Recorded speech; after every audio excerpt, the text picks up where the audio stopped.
नमस्कार. आज रविवार स्पेशलमध्ये मी उत्तराखंड फेमस व्हायरल रेसिपी पहाडी आलू के गुट्टे आणि ओवा घातलेली पुरी अप्रतिम कॉम्बिनेशन आहे दोन्हीचं. तर इथे मी बटाटे उकळून अशी साल काढून काप करून घेतलेले आहेत. जिरं, धणं, आलं, लसूण, कोथिंबीरची रेट, हिरवी मिरची, काळं मीठ, बेडगी मिरची पावडर, मीठ आणि गरम मसाला घेतलेला आहे. खलबत्त्यात जिरं आणि धणं असं अर्धवट वाटून घेऊया. त्यानंतर त्याच्यात आलं, लसूण, कोथिंबीरची डेटं, हिरवी मिरची घालून पुन्हा एकदा वाटून घेऊया. तर ह्या वाटणामुळंच या पहाडी आलू गुट्टेला खूप अशी अप्रतिम चव येते. त्यानंतर राहिलेलं काळं मीठ, बेडगी मिरची पावडर आणि गरम मसाला घालून थोडं पाणी घालून हे वाटण वाटून घेऊया.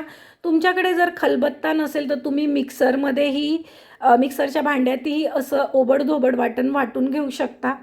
तर इथे कढईत मी तेल, मस्टर्ड ऑइल गरम झाल्यावर सर्वप्रथम जिरं, त्याच्यानंतर हिंग घालून घेते आणि कमी तिखटाच्या लाल 4 मिरच्या घातलेल्या आहेत. ह्यात नंतर वाटण घालून घेऊया. तर आज रविवारी एकादशी पडल्यामुळं मला असं वाटलं ही रेसिपी ट्राय करावी. वरून कढीपत्ता घालते आणि तुम्ही विश्वास ठेवा की ही जी भाजी आहे माझ्या घरातल्या प्रत्येक मेंबरला खूप आवडली. थोडं पाणी घालून हा मसाला छान असा शिजू देऊया. तर आपल्या भागाच्या तर भाज्या आपण नेहमीच खातो, पण इतर स्टेटच्याही भाज्या कधी कधी अशा करून पाहाव्या. तर मसाला शिजल्यावर वरून उकळलेल्या बटाट्यांची काप घातलेले आहेत. तर छान असं आता मीडियम आचेवर आपण हे परतून घेऊया. तर अशा वेगवेगळ्या भागाच्या रेसिपी करण्यातही खूप मजा येते आणि खूप जिभेलाही थोडं वेगळं पण मिळतं.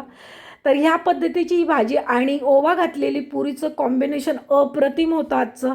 आज रविवार स्पेशल आणि एकादशी आल्यामुळं अगदी खूप भारी असं आमचं हे दुपारचं जेवण झालं. तर इथं वरून भरपूर अशी कोथिंबीर घातली. तर तुम्हीही ही रेसिपी ट्राय करून पहा. आवडल्यास माझ्या चॅनलला लाईक, शेअर, सबस्क्राईब करायला विसरू नका.